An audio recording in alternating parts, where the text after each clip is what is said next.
Good morning, ladies and gentlemen, and members of the panel. My name is Crystal Manganaro, and it's an honor to speak with you this morning on behalf of my son Matthew and our experience with Lone Star Expeditions, a therapeutic wilderness camp owned by Aspen Education Group. Matthew's birthday was yesterday. He would be 19. So please forgive me if I hesitate from time to time while I tell you about Matthew's experience. First, I want to tell you that I gave birth to two beautiful children, Victoria, who is now 25, and Matthew, my baby. After 9/11, Victoria joined the Navy and did 2 tours in the war, and is now living in San Diego and with her husband John, who is still in the Navy. She works for a nonprofit organization that services autistic kids. Matthew was a different kid most of his life and started getting into trouble in kindergarten. He was suicidal in the 4th grade and hospitalized. Each year got worse, and for him emotionally and socially. In 9th grade, I knew I had to do something. He no longer respected authority, and he refused to do anything he didn't want to do. When he bowed up to my husband John and said he would effing take him down, I knew I had to find a place to help him. I had looked into different programs before Matt went to Lone Star Expeditions. On September 7th, I called Lone Star. I was asked to complete the online application and send it to them. If Matthew could be helped by them, they would let me know. I did as they asked, and within an hour, Matthew had been approved for their program. Only 8 boys at a time was their limit, and it just so happened they had a spot for Matt. The cost for a 28-day stay was $12,000. The loan company that they referred me to told me to get a $15,000 loan for extra incidentals. If you love your child the way I love Matthew, there's nothing you won't do for them. On September 8th, John and I took Matthew to Lone Star. Matt knew what was going on and asked how long he'd be there. 28 days, he was told, or longer, depending on how well he did.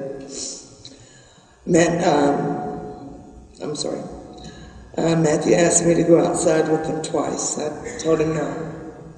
I knew that I would change my mind for the millionth time and take him home.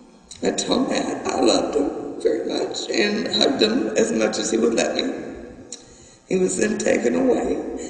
I didn't know that would be the last time I would see him. Excuse me.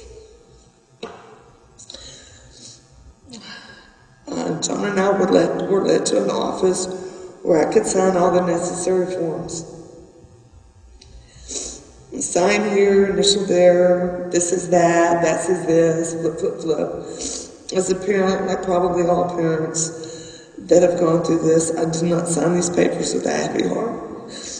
This was the last resort for us. And being under duress is putting in my will. Everything is a blur. And my thoughts were, if I don't do this right now, I won't do it at all. These companies know this and they play on us. There was a paragraph that I initialed that said, and I quote, hold on, let me get both eyes covered. Oh, thank you.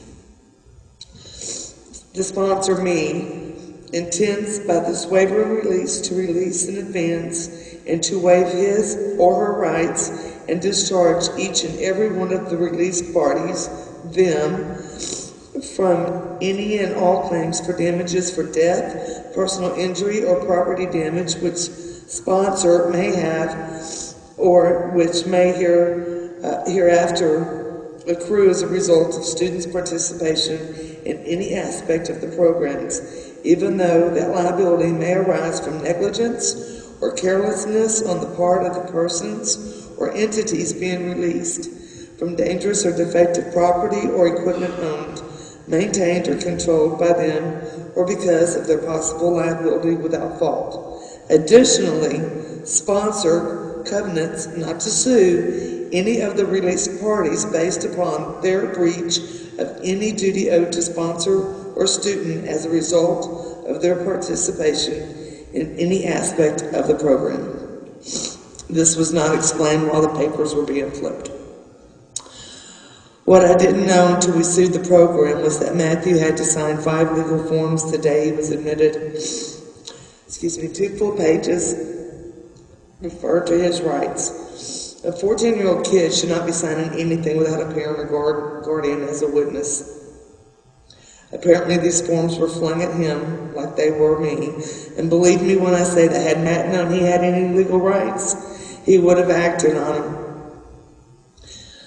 If given the chance. Either he wasn't allowed to read the papers that he was made to sign, of which I do have a copy, or he wasn't allowed to exercise his rights. I don't know the answer to this. Matthew was on medication for bipolar disorder. At home, every night was a fight to get him to take it. Only because he fought anything I asked him to do.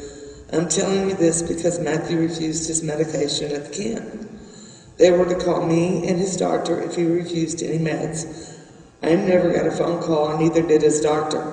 Well, his doctor did get a phone call the day after he died. Matthew suffered over 24 hours in excruciating pain.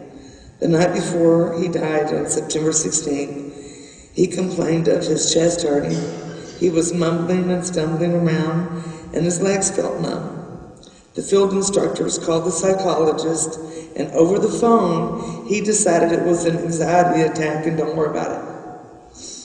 On September 17th, 9 days after he entered the program, his group was on a 1-mile hike, and they got lost. So the hike ended up being over 3 miles with a heat index between 115 and 130.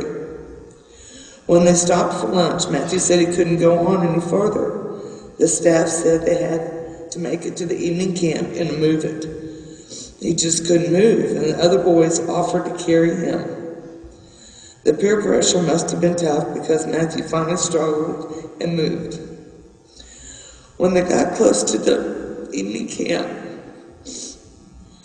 after many stops for Matthew to rest, Matt was really struggling, especially the last 200 yards. And when he made it to the camp, he collapsed.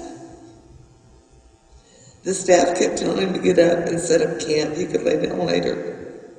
They threw water on him and kept telling him to get up and quit faking. This happened several times. After about 20 minutes, they thought he was snoring. No, he was aspirating. He was dying, and they never even looked at him. Mind you, there were only 5 boys and 2 instructors there at the time. Someone should have been able to physically go and check Matthew out. One of the instructors personally told me to my face that he was an ex-Navy SEAL, and this was the first person he had ever lost doing CPR. Come to find out, he was never even in the Navy. Aspen didn't do a background check on him, and everyone he worked with thought he was an ex-Navy SEAL. I don't know how this happened. I had so many questions because something never felt right.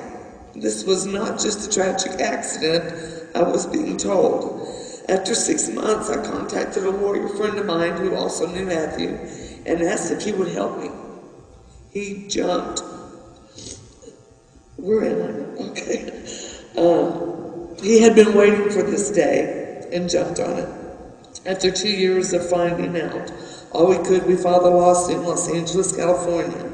The depositions started for both sides, which were a few on my side, but quite a few on theirs. The VP of Aspen Education, the field medic, the director at the time of Matt's death, 3 field instructors, the medical expert, and a few more. I walked, let's see.